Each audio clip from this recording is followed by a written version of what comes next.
Ukraine के राष्ट्रपति Vladimir Zelensky ने अमेरिका के बाद यूरोप का दौरा किया और यूरोप में हुई मीटिंग के बाद जेलेंस्की का रुख अमेरिका के लिए नरम पड़ता हुआ दिखाई दे रहा है। उन्होंने रविवार को कहा कि वो अमेरिका के राष्ट्रपति डोनाल्ड ट्रंप के साथ रिश्ते सुधारना चाहते हैं। जेलेंस्की ने कहा, ट्रंप के साथ वो रिश्ते सुधारने को तैयार हैं, लेकिन बातचीत बंद कमरे में जारी रखने की जरूरत है।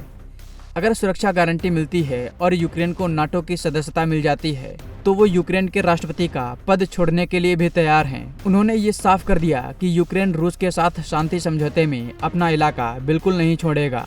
वहीं अमेरिका के साथ मिनरल डील करने को लेकर भी वह तैयार हैं। रविवार को उन्होंने ब्रिटेन की मीडिया को यह जानकारी दी और सोशल मीडिया पर भी इस बात को दोहराया।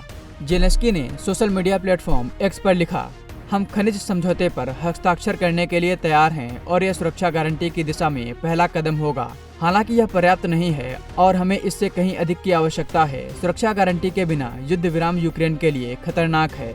हम 3 साल से लड़ रहे हैं और यूक्रेन के लोगों को यह जानने की जरूरत है कि अमेरिका हमारे पक्ष में है।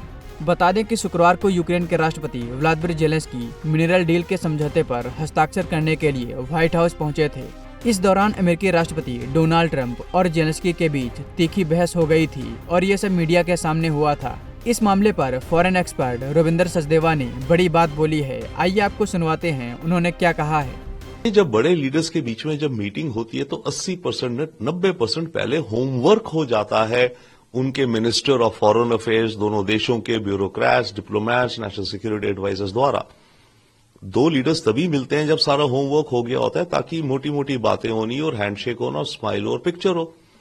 तो ये एक अमेरिकन डिप्लोमेसी की एक मैं बहुत बड़ी गलती मानूंगा। हो सकता है वो तेजी में, जल्दी में है कि कोई डील करनी है और विन लेनी है इसलिए करा, पर जो भी कारण है ये गलत हुआ। दूसरी बात, ये जो मीटिंग होनी थी ये बंद कमरे में हो सकती थी और उसके बाद दोनों लीडर्स बाहर आके प्रेस स्टेटमेंट देते अपनी जो भी, या मीडिया से क्वेश्चंस लेते।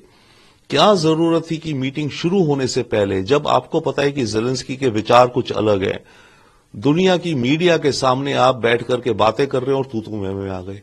तो ये भी मेरे ख्याल से गलती है अमेरिकन डिप्लोमेसी की पोजीशनिंग के हिसाब से।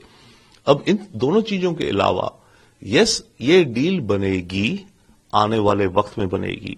हां, कल की मीटिंग के द्वारा ट्रंप की छवि पर कुछ दाग भी आए हैं, क्योंकि ट्रंप तो अपने को मास्टर ऑफ डील कहते हैं और इस डील को लुक फॉरवर्ड कर रहे थे। एक दिन पहले उन्होंने कहा था, कल भी कह रहे थे कि आएंगे, हम बहुत अच्छी डील करेंगे, $350 बिलियन की, ये वो। अब जेलेंस्की आए, डील नहीं हुई और जेलेंस्की इस तरह की बातें करके चले गए। तो ट्रंप की छवि पर भी ये थोड़ा दाग है। परंतु ट्रंप एक मैच्योर बिजनेसमैन, मैच्योर लीडर है। वो जिस इंडस्ट्री से, रियल एस्टेट बिजनेस में आते हैं, उसमें बहुत नेगोशिएशंस होती हैं, आगे पीछे होता है, ब्लफिंग होती हैं, धमकियां दी जाती हैं, ये वो, और एंड में जाके डील बन जाती है। ट्रंप तो मार्क जकरबर्ग को कहते थे पिछले साल में से जेल में डाल दूंगा, और अब मार्क जकरबर्ग उनका सबसे अच्छा दोस्त बन गया है। ट्रंप का वाइस प्रेसिडेंट जो जेडी वैंस है, ट्रंप को हिटलर कहता था, पर ट्रंप ने उससे भी दोस्ती कर ली, उसको अपना वाइस प्रेसिडेंट बना लिया। तो ट्रंप प्रैग्मेटिक भी हैं। तो ट्रंप, क्योंकि अपने देश के हित में उन्हें ये डील चाहिए,